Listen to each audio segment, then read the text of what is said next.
I'm going to show you how to refresh or redesign your home on a budget. Refreshing your home is very transformational. It's amazing how when you just make a simple purchase like a new pillow or a new piece of art on the wall, it can actually change the mood. It can inspire you to become more efficient. You can be a happier person. And those changes are really crucial because when you change and you're in a happier, better mood, everyone around you begins to change. So who doesn't want this? When you change your environment, you totally change your life. And I really believe that principle. And that's why I'm teaching these videos so that your life can be changed forever. So, what is the difference between refreshing and redesigning your home? Refreshing is quick and it's usually less expensive, doesn't take a whole lot. Redesigning is usually a little more costly and it can mean starting over, like with a whole new look.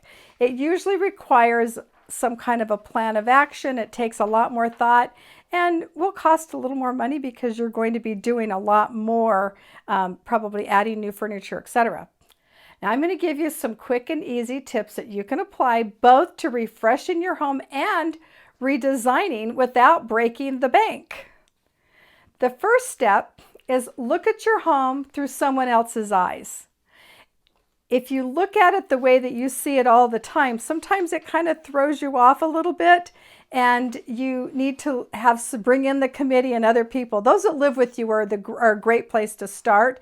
And if you don't have anybody living with you, then ask some friends to come over and see what they see, because there's a lot of times you'll have things on your counters, you'll have things on a table that is just, they're things that you use, and so you don't see them through the eyes of someone else. So I'm going to give you 6 tips and they will help to maybe get you started and launch you off on refreshing and redesigning your home. Tip number 1, we're going to start with decluttering. And one of the reasons why we're going to declutter is because there's no matter how well designed a home is, if it's cluttered, then it looks like a mess. It doesn't even look great. So that's the first thing that you want to do, is always declutter. Start small. Start with one room at a time and break that even down into a smaller little sections, like for instance, the countertops or a shelf, a coffee table. And what do you have on there? What can go away? What's collecting dust? If it's collecting dust, then you probably haven't used it and you probably don't need it. So you can kind of retire it and move it out. Also, don't forget to check the garage, because a garage can be a great place for a catch-all, and then it starts to feel that cluttered feeling in that kind of seems to break through the walls of the home and make you feel a little bit disarrayed, and that kind of sets you off on the wrong path. The other thing that's important to remember is that when you're decluttering, you're actually making yourself and your time a lot more functionable, and you're saving a lot of time. About 80% of items in our home are not even used or touched. Now, if you go looking for like the mate to your earring, you spend so much time doing little things like that. So if you get rid of all the excess, the things that you really don't need, can you see how all of a sudden I'm not spending 5 minutes looking for the other earring? Now I can get right to finding what I need and walking out the door, and it makes it great. Something else about decluttering is that a lot of times it can be a very emotional experience. And some people have a hard time with that emotion because somebody gave them something because it was a gift.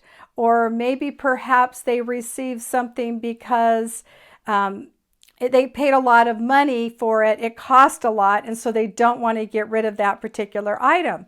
So that takes a lot of emotions to kind of let that go. I always like to say if you retire it, because retire doesn't really sound negative, right?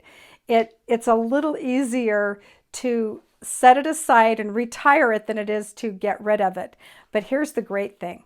You can actually make money and let it go towards redesigning, refreshing your home.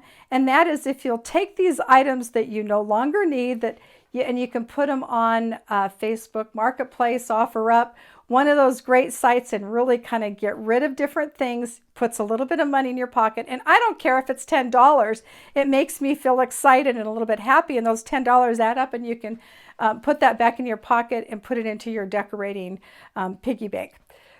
So that's a great one. If you want to learn more, and I have a whole lot of other tips and where I do a deeper dive into decluttering, make sure you check out my declutter video if you haven't already seen that one. Tip number 2, take an inventory, and you want to look at the things that you have in your home already and make a list. Do I want to repurpose it, or do I want to retire it? Or do I just want to get rid of it? So either way, I mean, repurposing is a great way to find another place. Now, here's an example of repurposing. Years ago, my mother, I remember my mother had this bathroom mirror, and it always hung in our little bathroom. And she moved to a new home, didn't need the mirror anymore. It just kind of went in a stack.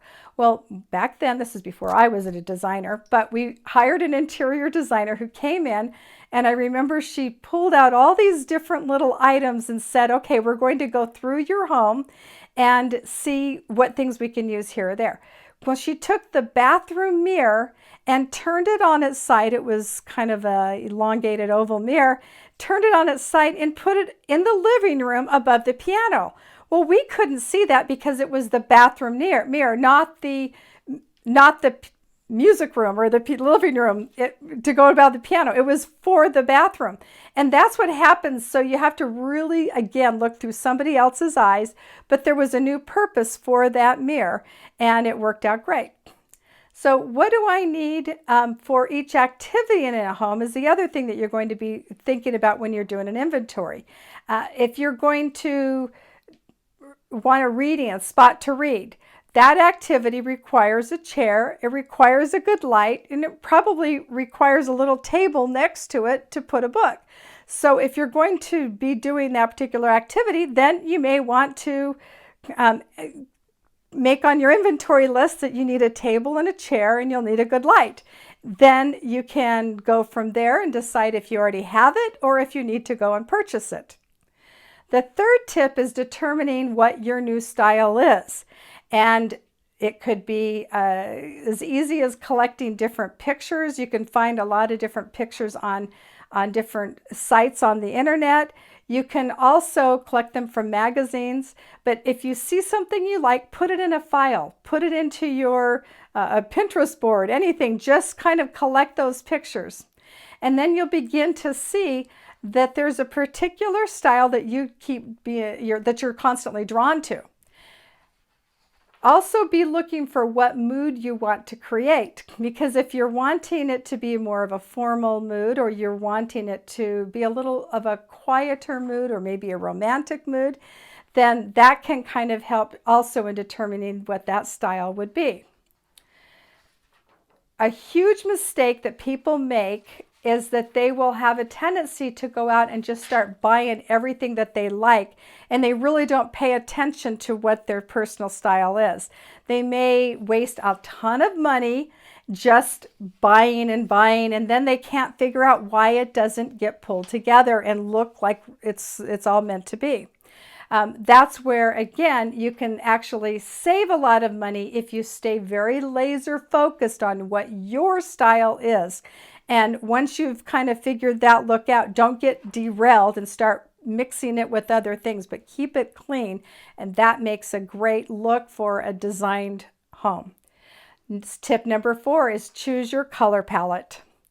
You can find an inspiration for that color palette in maybe a piece of artwork. It might be an area rug, but things that just kind of might inspire. I have a painting behind me that picks up the orange, and it picks up the blues and the blacks and the whites. Well, right there, that's a color scheme, right? Even though I have the walls are neutral, but the painting just kind of pops out, and that determines the color scheme for the home. As easy as a piece of artwork. You may already have seen my video on choosing a color palette, and if not, check it out, because I've got a great tips and things to the other ways that you can find color palettes. The next tip is you've got 5 Tip number 5, sorry, you need new purchases. So once you've determined what it is that you need, then you can go shopping with your new list. Now, keep in mind that you want to spend money on major pieces like a family room sofa. It's okay because you spend a lot of time on that sofa. Get comfortable. Don't buy something that's really cheap and it's going to be out the door, really soon. But instead, put a little bit more money into that. Now, if it's in a living room that's formal, you might want it to look nice, but it doesn't have to be as expensive because you're not sitting on it all the time. So what's inside of it doesn't matter as much. So think about some of those major pieces and you'll know where to spend your money on those items.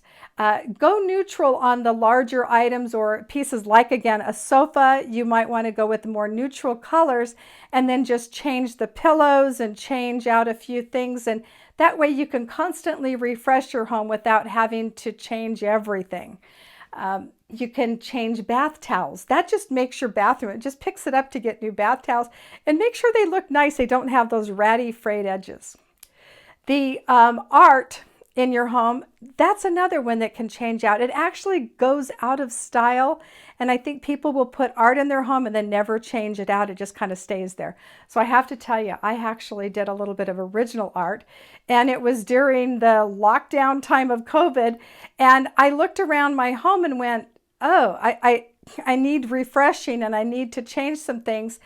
But again, stores were closed. It was hard to buy anything. And yet I had the little bit of time at that point. So I took a brush. I was so tired of one of my paintings and I just painted the whole background on this painting white and then went over it with some different sponges with paint on it. And I made a whole new beautiful piece of artwork, saved tons of money. It's actually, don't be afraid of paint. You can do some fun things with it and you can get creative. Doesn't take too much. Fresh plants. I love, especially if there's fresh flowers, that makes a great look in your home. But fresh plants, even like green plants, are wonderful.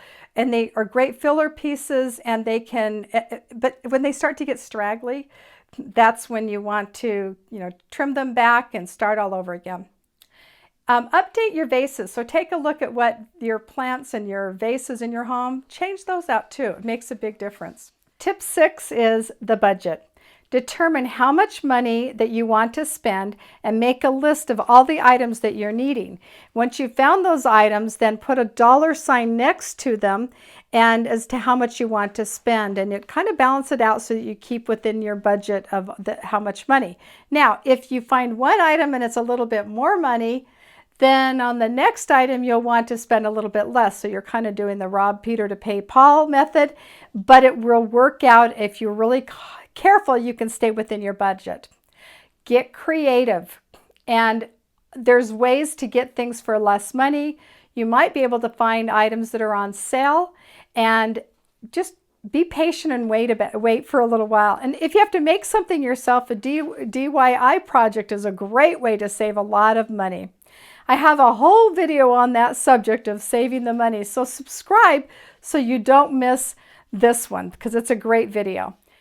Coming up next, I'm going to show you some redesign strategies that can make your home feel like it's brand new and without even breaking the bank. If you liked what I shared with you here today, click the like button and drop a few comments. Oh, and don't forget to subscribe. I'll see you on the next video.